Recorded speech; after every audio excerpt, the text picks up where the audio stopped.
नमस्कार मित्रों। कल भारतीय जनता पार्टी ने अपना संकल्प पत्र दिल्ली के इलेक्शन के बारे में जारी किया है। उन्होंने कहा कि हम हर एक महिला को अगर हम इलेक्शन जीते 2500 रुपये दे देंगे और गैस सिलेंडर में भी हम 500 की सब्सिडी देंगे और दिवाली और होली पर भी हम एक सिलेंडर मुफ्त देंगे। इससे पहले ये जो फ्रीबी का कल्चर है वो केजरीवाल ने शुरू किया है। फिर भी भाजपा और केजरीवाल के फ्रीबी कल्चर में मैं अंतर बताना चाहता हूँ। अंतर ये है कि उन्होंने कहा, केजरीवाल ने कहा कि हम 200 यूनिट तक बिजली फ्री देंगे, लेकिन उन्होंने उसके साथ किया है कि 38% जो बिजली का बिल देते हैं उन पर 38% का सरचार्ज लगा दिया। यानी कि जो गरीब जनता को वो फ़ायदा देना चाहते हैं वो मिडिल क्लास को का खून चूस कर वो देना चाहते हैं। दूसरी बात उन्होंने कहा फ्री पानी दूंगा। फ्री पानी दिया तो दूसरा पानी आ ही नहीं रहा कई जगह पे। हफ्ते हफ्ते के बाद टैंकर में लोग पानी लेते हैं, टैंकर वाला पानी लेते हैं जो महंगा होता है। शायद उसमें भी केजरीवाल की मिलीभगत हो। और जहां पानी आता है वो भी बदबू से भरा होता है, काला होता है। इसी तरह से लेकिन बीजेपी ने अगर 200 यूनिट वो भी बिजली फ्री दे रहे हैं, या हो सकता है कि ज़्यादा ही देते, लेकिन वो मिडिल क्लास लोगों पर बोझ नहीं डालेंगे। बेशक गरीब आदमी को 200 यूनिट तक बिजली मिले तो अच्छी बात है, लेकिन भारतीय जनता पार्टी वो जो वहाँ पर नुकसान होगा वो उसकी भरपाई लोअर मिडिल क्लास से करेगी, क्योंकि भाजपा का जो मेन वोटर है वो लोअर मिडिल क्लास है। इसी तरह से अगर पानी काला रंग वाला पानी दिया जाता है, वो काला रंग वाला नहीं दे रहा, अच्छा पानी दिया जाएगा। क्या कि केजरीवाल ने चाल पाली, उसने कहा कि हम फ्री देंगे 700 लीटर तक प्रति व्यक्ति के हिसाब से, लेकिन पानी देना ही बंद कर दिया, जिसका ये फल हुआ कि लोगों को दुगने दाम या महंगे दामों पर पानी खरीदना पड़ रहा है। ये अंतर है भाजपा और केजरीवाल के मैनिफेस्टो में।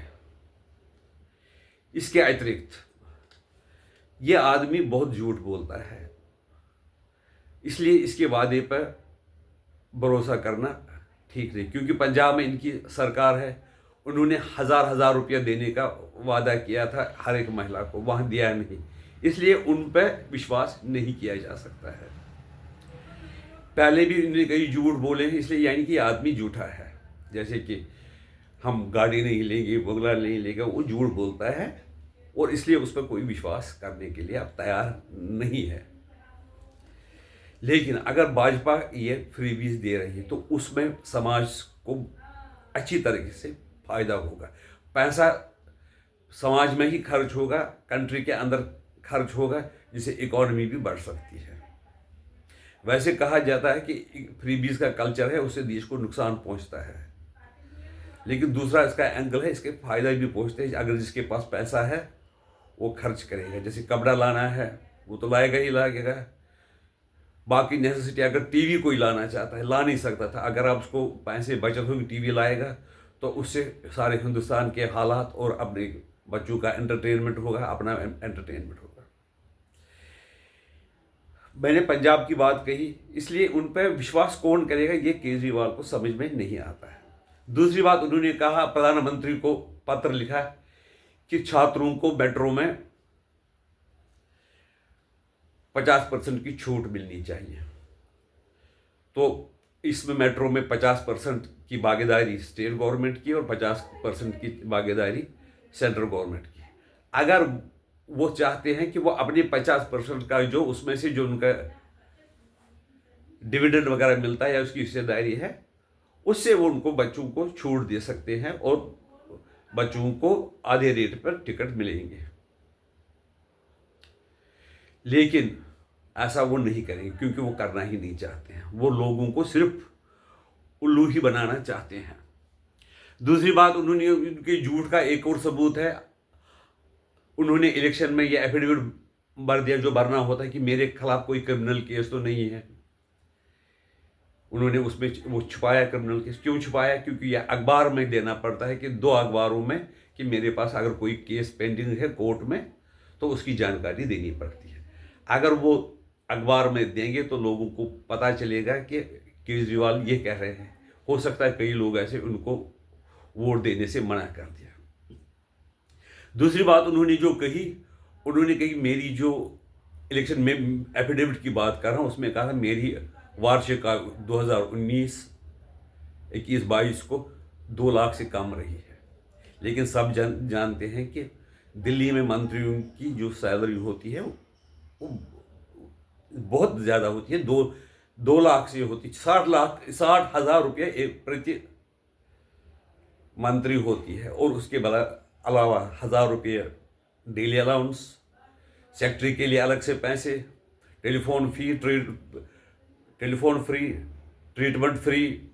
उस बात की उन्होंने जानकारी नहीं की।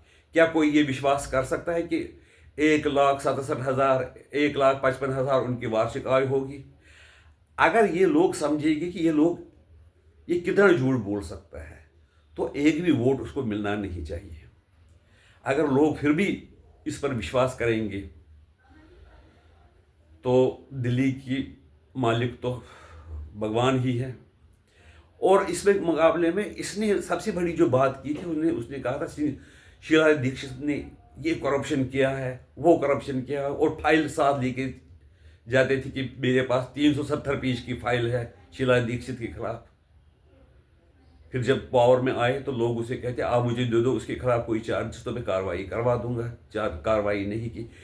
शीला दीक्षित के बेटे ने, संदीप दीक्षित ने उसका बदला लेना शुरू कर दिया है। उन्होंने ये बताया था कि मेरी जो नॉमिनेशन हुई है, जो मैं इलेक्शन लड़ता हूँ, मैंने बीजेपी से पैसे लेकर और इलेक्शन लड़ रहा हूँ। ये बात उनकी पार्टी के 2 पदाधिकारी, आतिशी जो मुख्यमंत्री है और संजय सिंह जो सांसद है, वो भी ये पार्टी ही ऐसी है जो हर जगह झूठ बोलते हैं। इनमें अगर कोई भी सच्चाई उनकी बात में हो तो लोगों को विश्वास करना चाहिए। लेकिन ये एक से बढ़कर एक झूठे हैं। हर एक शराब घोटाले का आपको जानकारी है कि वो कह रहे हैं कि मुझे सरकार फंसा रही है। कोर्ट को भी लगा इनके पास पर्याप्त सबूत है, साक्ष्य है कि इसको ट्राई किया जा सकता है। अगर नहीं होता तो ये हाई कोर्ट में भी गया, पता नहीं कहाँ कहाँ गया था, तो ये उसका FIR क्वाश किया जाता। कोर्ट ने नहीं किया। क्या यानी उसमें प्रमा फैसी कुछ न कुछ उसके केस में है। इसलिए मेरे ख्याल में केजरीवाल को वोट देना बहुत ही गलत बात है। ऐसे चुनाव तो पूरे देश में होते हैं, कोई जीतता है कोई हारता है, लेकिन दिल्ली का चुनाव केजरीवाल के वादों के बारे और उसको जो तबाही बुलाना चाहते हैं दिल्ली में, उसके कारण बड़ा इंटरेस्टिंग हो गया है। और जो देश की चिंता करते हैं, जिनको देश की फिक्र है, वो चाहते हैं कि केजरीवाल ना जीते। आपकी राय इसके बारे में क्या है? नमस्ते।